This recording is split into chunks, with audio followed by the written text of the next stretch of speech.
Society Crusaders, America's the greatest country in the world. Thanks so much for being here. I feel like we have to start off with the USPS controversy, conspiracy, because this is the stupidest thing ever. And this is a stupid, stupid waste of time. And I hate that we even have to talk about stupid things like this. But it exists outside of the political bubble, and I think that's an important thing to understand. So my wife, she doesn't really follow politics that much, but she's on like the gram and all.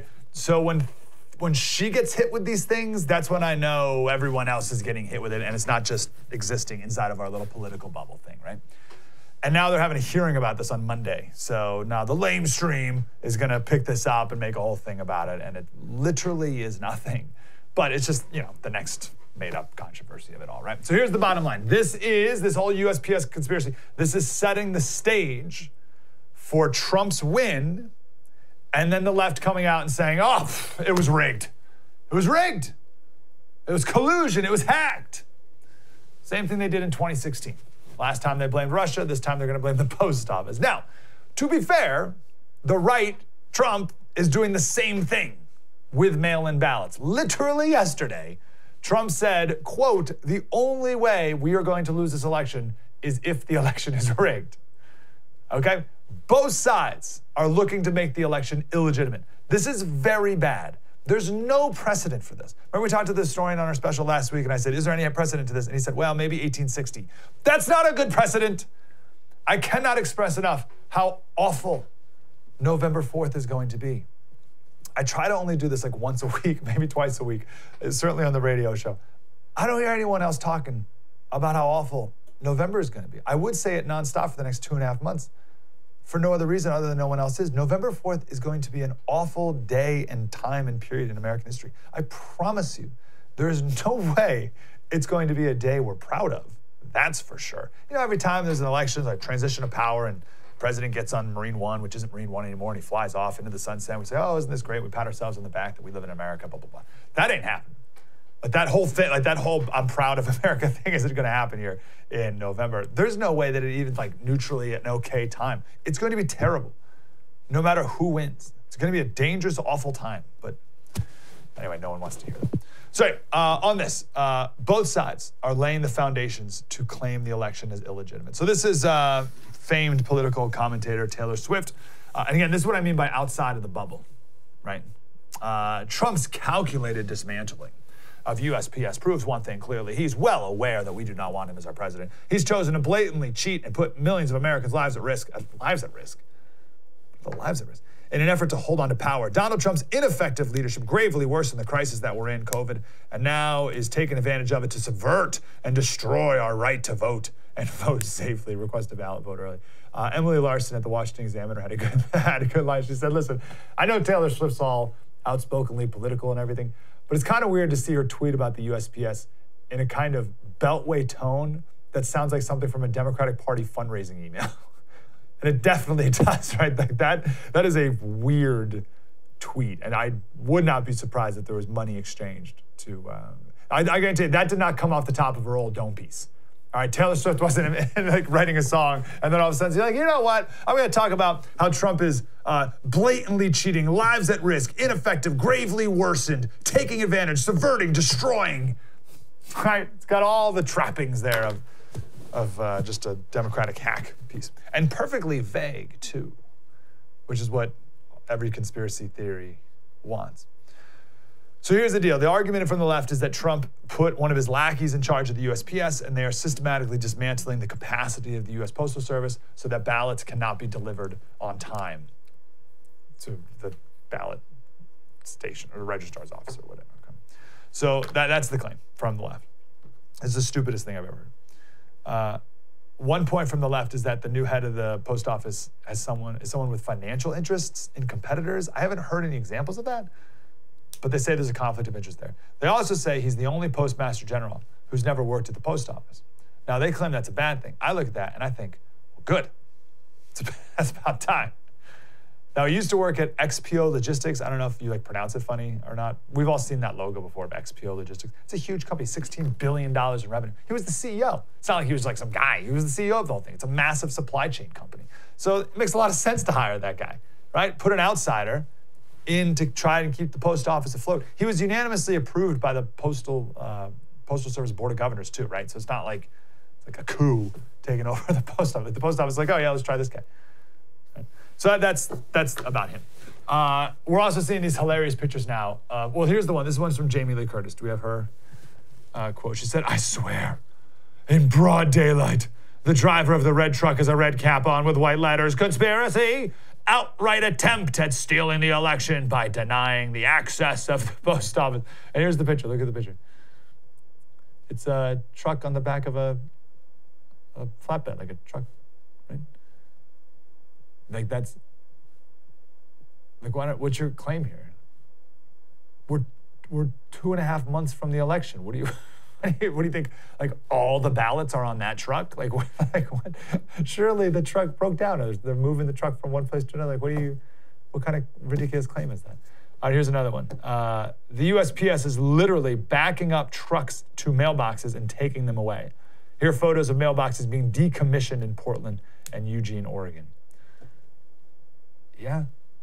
Again, what's the claim here? You're like getting rid of the mailboxes so people can't mail their ballots? Is that really, they're getting rid of all the mailboxes? They move them around all the time. And if people aren't using certain mailboxes, they move them somewhere else, or maybe they're getting rid of old ones and putting in new ones. I mean, there's so many reasonable explanations to that picture beyond like Trump's goon squad is out like stealing mailboxes or something before anyone even has a ballot to vote and mail. Like what? All right, this is Rex Chapman on Twitter. This guy's got 1 million followers on Twitter, and I have no idea why. I don't get it at all.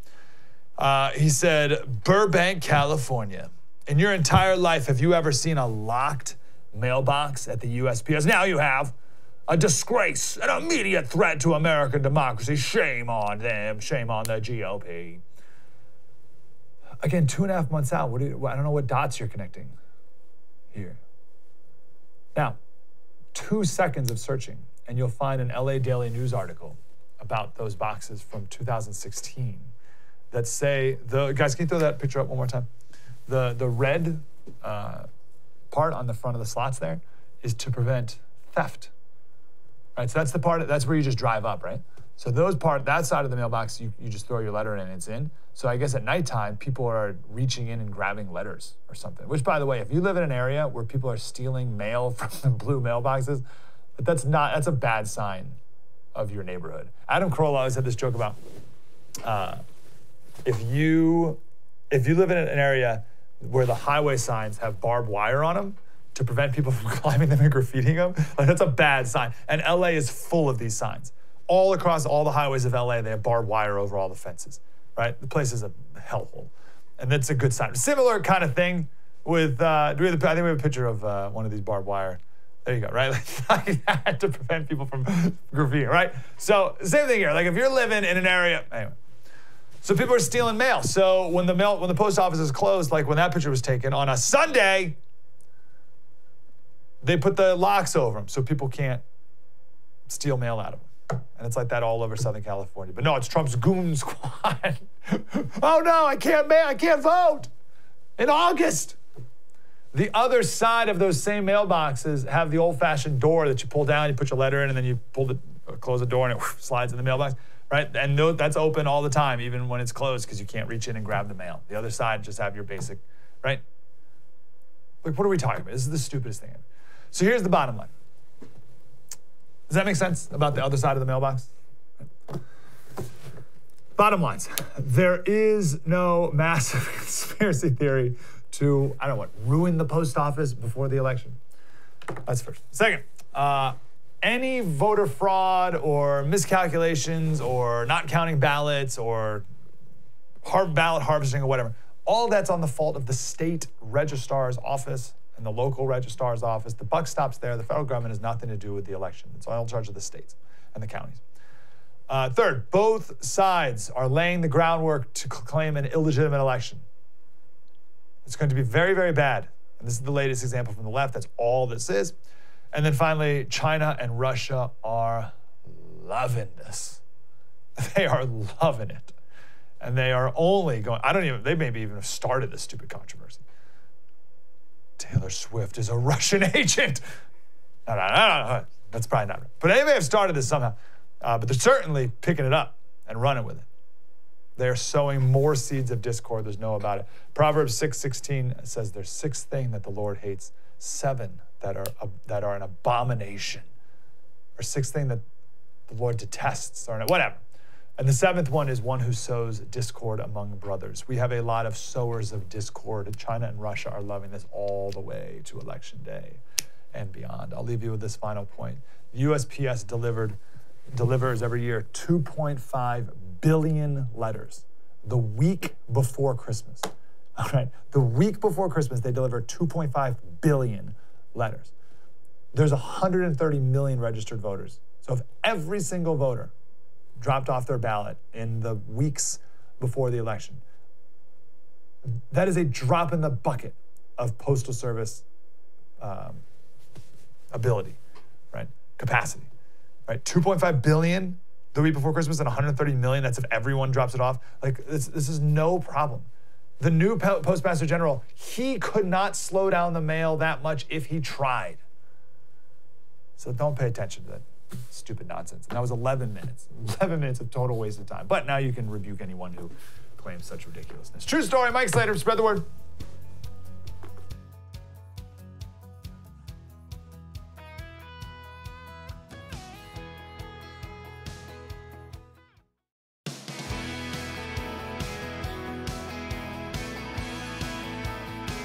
Hey, Slider Crusaders, thanks for being here. We're going to talk with Pastor Hans Feeney coming up, and then a woman whose, I think, grandfather or great-grandfather was a slave trader in Africa. And she just has amazing insight into how you can't be judging people from hundreds of years ago based on the standards of today. So that's what we got coming up here. I want to do a quick little follow-up to yesterday's segment. So yesterday we spent some time on how the feminist movement was over here against abortion. All right, I know it's like, my brain's like, wait, what? The feminist movement was originally against abortion. They were over here. And the sexual revolution was over here. They were obviously for abortion. And these two movements, they came together eventually on the issue of abortion. Why? How? And this is the segment we did yesterday. You can check it out on our app or on the YouTube page, are the best places for the replays, I think. But the answer was work. Work. So first you had the men in the sexual revolution. They wanted to have sex with as many women as possible without consequences. And they needed to trick women into going along with abortion. And the men did that by convincing women that the only way that they could achieve equality in the workplace was to be pro-abortion. Right? Back then, women they did get fired for being pregnant. So if we could eliminate that pesky part of life, then women will truly be equal. Take the pill. If that doesn't work, get an abortion, climb up the corporate ladder. So that's how the feminist movement picked up abortion as one of their platforms. But I want to go back even further to that. Let's get to the root even a step back. When did this whole women in the workplace thing become a movement? And it was Betty Friedan. By the way, do you hear the chair? Does that pick up on the microphone? We gotta get that. We need the old WD. We'll fix that by the next segment. When did this become a thing? Betty Friedan. Guys, she's the leader of the second wave of feminism. So the first wave feminist movement was people like Susan B. Anthony and Katie Stanton, and that was a movement mostly based around women being allowed to vote, which, by the way, today is the 100th anniversary of the 19th Amendment. How about that? Women's right to vote. Susan B. Anthony called abortion child murder, and Stanton called it degrading to women, by the way, but we're not talking about abortion today. So those are the first wave feminists, obviously against abortion, but it was mostly about voting. Second wave, and then after that, everyone's like, okay, good. Women are like, we're good to go, everything's fine. But then second wave feminism came along, and that was around women going to work, equality in the workplace. And Betty Friedan, she wrote The Feminine Mystique, and again, she was originally against abortion too. So here's the timeline. So women voting in the 20s, and then you had the Depression, and then you had World War II, and out of World War II, we had the 50s and the 60s, and post-war consumerism, and suburbia, and TV and pop culture advertising, right? Telling you that if you buy this, right? If you buy this newfangled microwave and dishwasher and floor waxer, then you'll be your life will be amazing and you'll be fulfilled beyond your wildest imaginations. So Betty, she did a survey of her Smith College class reunion, and it turns out, shockingly, that all this consumerism wasn't making women happy. Betty had 3 kids. She lived in the suburbs. She was married, unhappy marriage. and herself, and she felt trapped. And she wrote about women's strange feeling of desperation. She talked about women taking tranquilizers like cough drops. She quoted one woman as saying, you wake up in the morning and you feel as if there's no point in going on another day like this, so you take a tranquilizer because it makes you not care so much that it's so pointless. And Betty Friedan looked at this and she's like, geez, this is the American dream? Why are women so depressed and anxious and unhappy? Now, maybe we can talk with the pastor about this coming up next, Pastor Hans Feeney, but this was a spiritual crisis. That's what this really was. There was a God-sized hole in people's hearts, and the lie of consumerism, which we're all still victims of, told women in particular, but everyone, that if you buy this, then you'll feel fulfilled. And we went and we bought these things and we weren't fulfilled. This is like the question, the age-old question. This wasn't like just a question from the 60s. Everyone wants meaning in their lives. And at that time, a lot of women weren't finding it. But we all want that. It's like the existential question of life, right? Why do we exist? And I would argue if you don't find it in God, then you're going to be desperately searching for it somewhere. And Betty told women to find it in work. That's what she said. The only way, this is what she said, quote, the only way for a woman, as for a man, to find herself, to know herself as a person, is by creative work of her own. There is no other way. If the suburban housewife could just get out of the house, find a job she could, quote, take seriously as part of a life plan and become economically productive, she would at last become serene, and the problem that had no name would be solved. That's what she called it, the problem that had no name. So two things she did that missed the mark. First, she misdiagnosed the problem. Right? The women she talked to, I don't doubt were miserable or depressed or whatever, but it could have been countless other reasons other than they were just housewives. I mean, there's still tons of miserable, depressed people today, right? And men and women in the workforce are still miserable and depressed. So that's not the variable. You can take a miserable, depressed woman at home and then put her in the workforce, still miserable and depressed. Okay, well, the work isn't the thing, right? So she misdiagnosed the problem and then, of course, misapplied the solution. Work will not set you free. Not to drag the Nazis into this, but you know the gates of Auschwitz, the concentration camp, it said work will set you free. It's not true for anyone. And because God's not in the picture here, Betty Friedan, she said, no deity will save us. We must save ourselves. All right, no deity will save us. We must save ourselves. Because she was in an unhappy marriage herself, she was surely bitter because she was fired. She was a journalist, a newspaper reporter, and she was fired for being pregnant. So surely she was upset and bitter about that. So she reacted to all of that by saying women need to stop focusing on others and need to focus more on themselves, on self-actualization. Specifically, earning more money and building their own careers. All right, so it's a new kind of religion, like selfism. I define myself, I create myself, I belong to me. It ties in very nicely to Ali Bastaki and her new book, You're Not Enough, and That's Okay. I think that's what it is. It's like a rebuke on all this self-help nonsense. So it ties in very perfectly to that. So anyway, that's the beginning. That's the beginning of the second wave feminist movement. And then it gets more extreme, as these things always do, right? So it was Betty Friedan, who maybe had good intentions, right, with the whole thing, right? And I get it. It makes sense. She was wrong, but it makes sense. But then it got more extreme. With Gloria Steinem came in, and she's the one who said a woman needs a man like a fish needs a bicycle, right? So that became very man-hating. Then it got way more extreme with Kate Millett, who is a full-blown Marxist. Time magazine called her the Karl Marx of the feminist movement, right? And that was a good thing. That was a compliment. And then, so she was a full-blown Marxist. And then it got even more extreme with Simone de Beauvoir, who was just out of her mind. So Betty Friedan met with Simone, and Betty Friedan walked away like, holy cow, who is this lady? This is an actual quote. This is from Betty Friedan. The comforts of the family, right? Simone hated family. The decoration of one's own home, fashion, marriage, motherhood, all of these things are women's enemy, de Beauvoir said. It's not even a question of giving women a choice. Anything that encourages them So that's a good point. Betty Friedan was like, oh, you should be able to work at home or work in an office or work home, right? It was a choice. Simone's like, no. Anything that encourages women to want to be mothers or give them that choice is wrong. The family must be abolished, she said with absolute authority. So Friedan said, well, how then will we perpetuate the human race? She said, there's too many people already.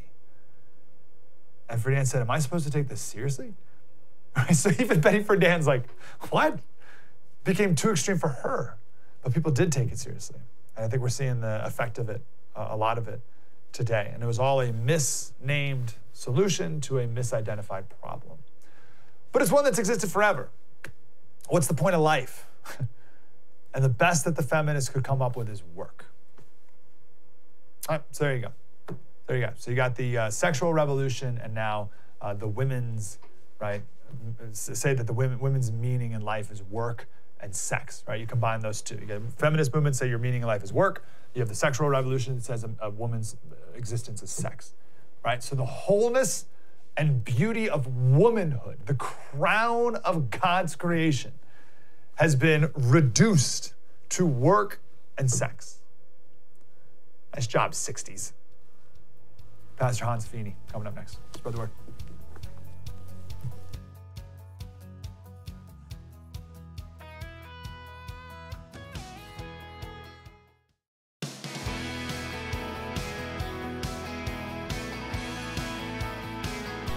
Hey, Cider Crusaders, want to get back to a friend of the show we've had on a few times, and it's always an honor when he's here. And my favorite person on Twitter, Hans Feeney, F-I-E-N-E, Lutheran pastor, and he's also the creator of Lutheran Satire, which is on Twitter as well. Pastor, how are you, sir?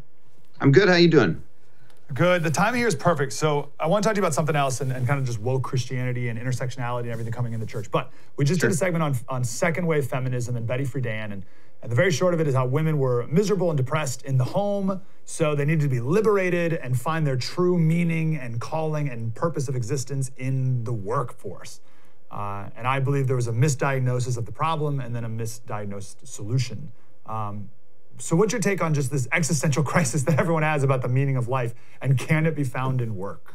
Yeah, it is a fascinating thing. I think there's a Chesterton quote, which I'll probably butcher, but it was something along the lines of that feminism was this notion that women were slaves when they worked for their husbands and their children, and that they were freed by becoming slaves for their employers, basically. So, yeah, I think everyone experiences this kind of existential crisis, or whatever you want to call it, this kind of angst, this sense that there's something missing in their lives, that there's this meaninglessness that surrounds them.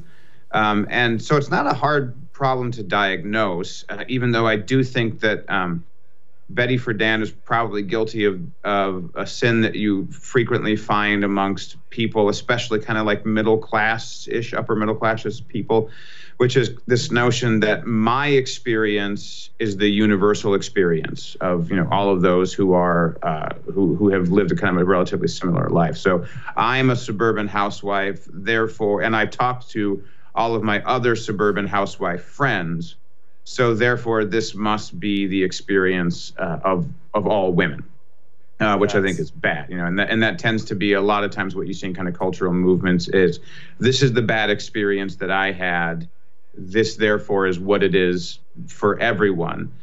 So then your attempt, so the problem is that you then try to find a solution to the problem. And the challenge with this is that you want there to be a solution. I think for example, you see this a lot in the transgender movement today, or kind of the lifeline of the transgender person's psyche, which is there's something wrong with me. I can't figure out why I feel so out of place.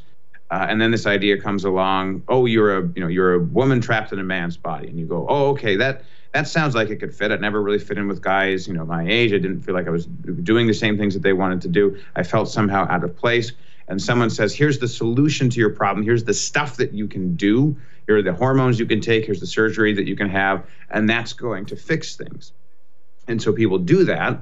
And then for a while, they are overjoyed at the idea of, I finally fixed the problem. And then over time, it becomes clear, oh no, there's still something there that doesn't feel right. And that's why, why it is, if you look at the the trend of suicides amongst people who are struggling with, what they used to call gender dysphoria, is that you have this high rate of suicides, and then they'd get the procedure and it would dip a little bit, and then suicidal tendencies shoot right back up. And I think that was in very much, you see that in the transgender movement, you see that in various feminist movements. You see this in all kinds of cultural things where it's someone convinces you, I have the solution to this kind of, I'm trying to figure out the word here. What's the thing that diagnose? That's the word I'm looking for. This undiagnosable problem that you seem to have. I've diagnosed it. I have the treatment. And then I'm going to give you the solution. And then it never actually ends up bringing you happiness, because the solution to feeling empty in your life is not found by collapsing in on yourself more. It's not. So if you feel like your life is meaningless, the solution to the problem is not make yourself more the center of your own existence than you were before. That's only going to exacerbate the problem. You may not realize it at first, but in the end, that's absolutely what's going to end up happening. So how does Jesus fill that overused God-sized hole in your heart instead? Yeah, well, I think this kind of gets down to a distinction between what I like to talk about between a self-deterministic worldview and a vocational worldview, which is a biblical worldview. So for a lot of people, even for a lot of Christians, the problem that they have is that they have a poor worldview, a poor way of looking at the world and how they want to understand themselves in the world. So the way I kind of describe it is it's like a river current, where if you're in a river, you can either paddle with the current and get to a certain destination very quickly. You can just kind of float there and get there eventually, or you can paddle against the current and then just wear down and then eventually end up in the same spot as everybody else. And so being a Christian, when you have the wrong worldview, is like constantly paddling in the wrong direction, and then you kind of eventually give up. So the way that a lot of Christians tend to view the world is the same way everyone else is. Everyone else does. So it's you get up in the morning and you say, who do I want to be in life? What do I want to accomplish? What's the kind of life I want to build for myself? And then your Christianity is only kind of there insofar as it fits with all of that. So I want to be I want to be a person who knows who God is, who hears the word of salvation. So that's going to be a part of it. But living for yourself is pulling you in the opposite direction of how God actually calls you to live in the scriptures, which is that you come into this world not as an individual who does whatever he wants, as long as what he wants is not immoral. So it's not just that we say, okay, I'll live by the harm principle, as long as what I'm doing isn't hurting anyone else. That means I'm living a Christian life.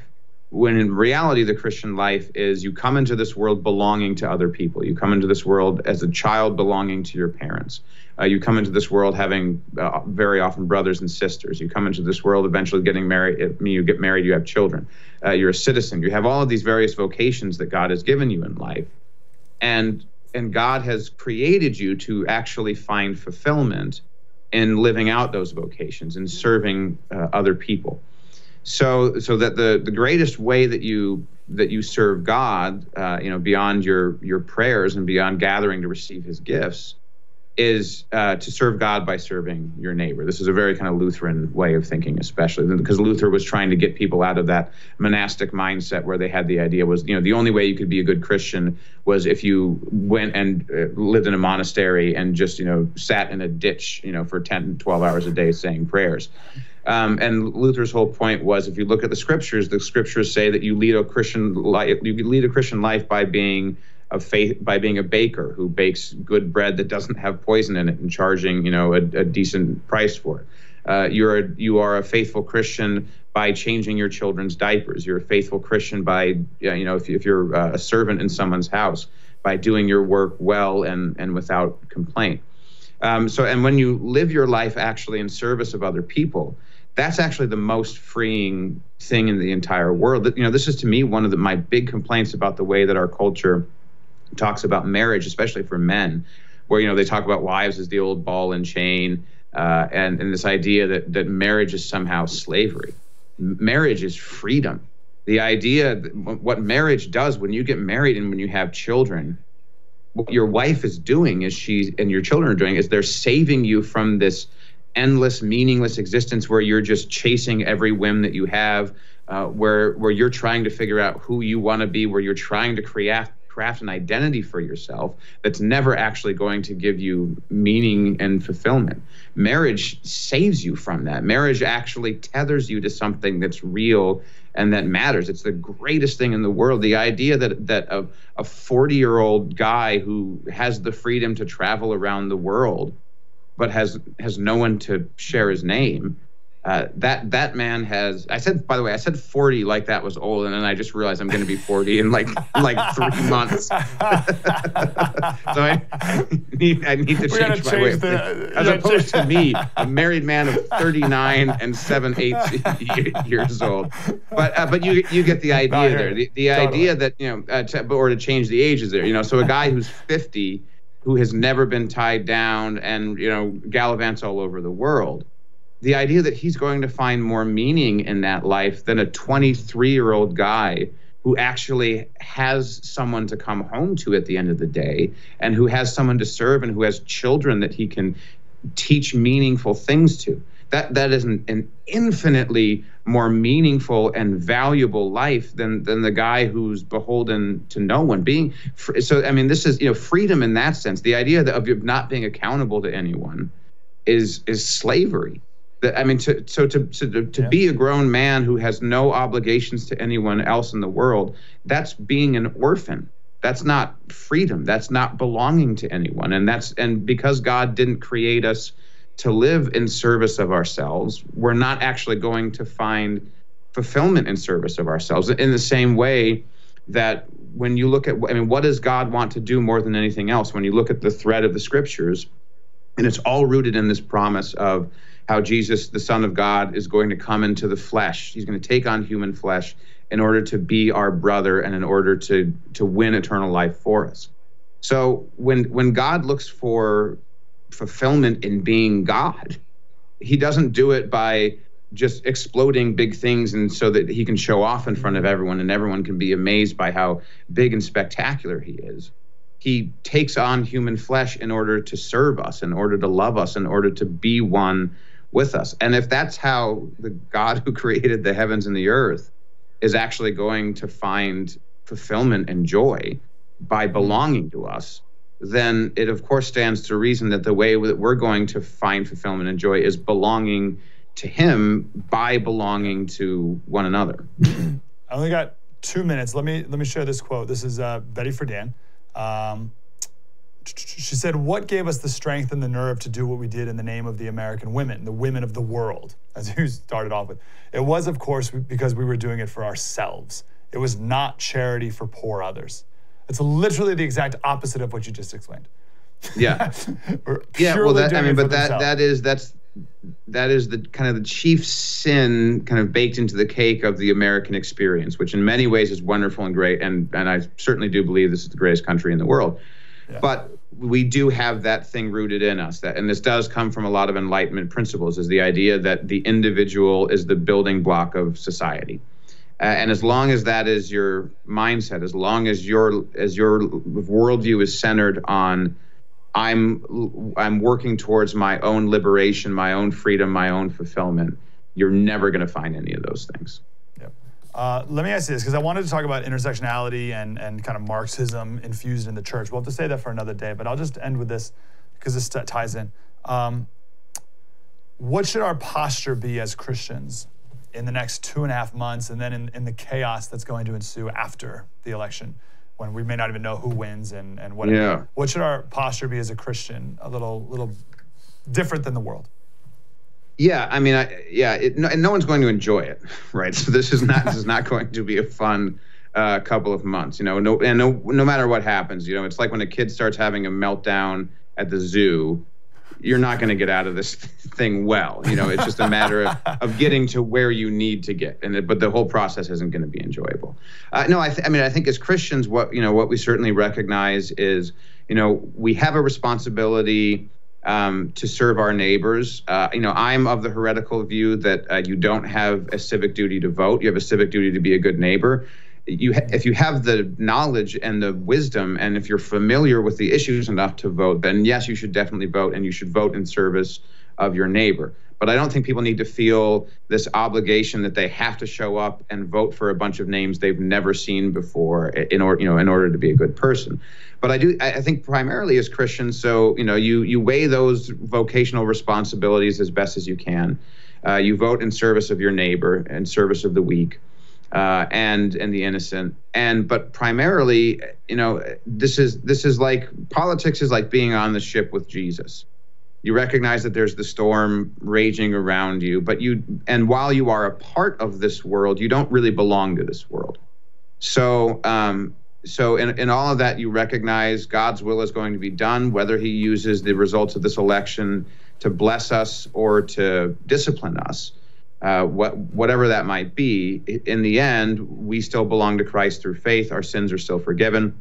And this world of sorrow and compromise and pain and ugliness and all of those things that we see in the political realm, it doesn't have any real claim over us. So yeah, our posture should be, one of bowing, of crouching down to serve those who are in need, and at the same time not cowering in fear and standing tall, because we recognize that in all of this we belong safely in the hands of Christ.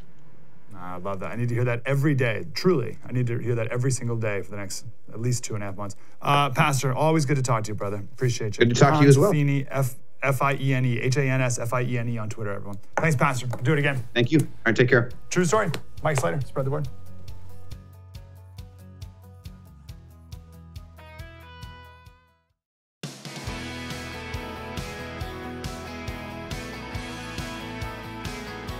Hey, Slater Crusaders, read this article in the BBC just a couple weeks ago now, and I was so excited to talk to the author of it. Her name is Adobe Mwabani, and I did not do a good job pronouncing that, but I practiced, and I needed much more practice. Adobe, how are you today, ma'am?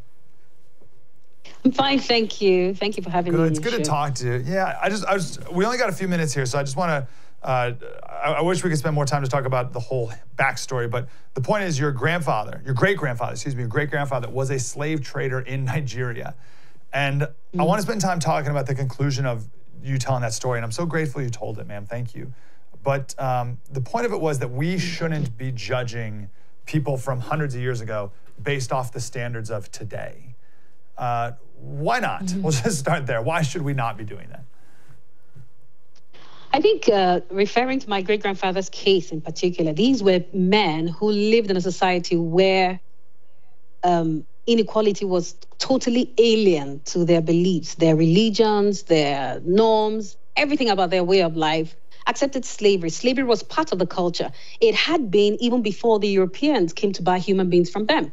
They had sold slaves for centuries. It was part of the culture. It's included in the proverbs they speak. It was a way of life.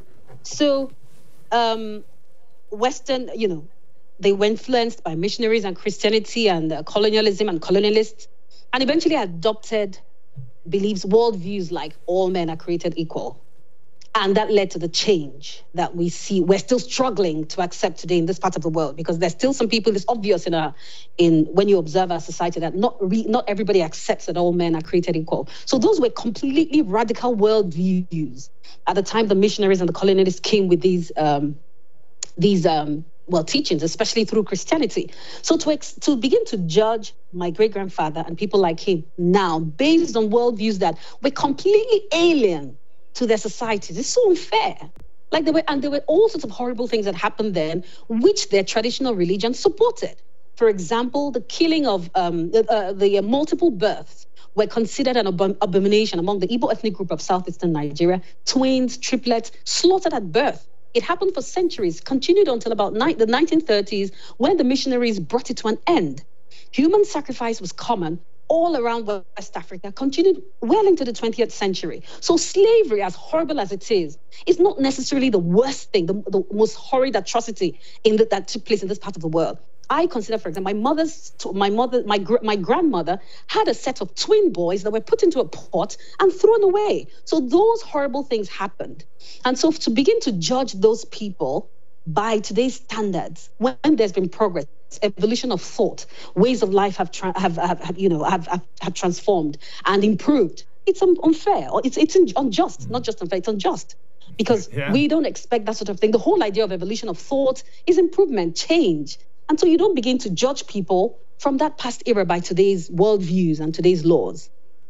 I love that reminder that we take this idea of all men are created equal. We take that so for granted because that's all we've ever known in our lives. But that's a revolutionary concept to the world. Just the last blip of history has that been a thing, and can go away too if we're not familiar with it. Are you?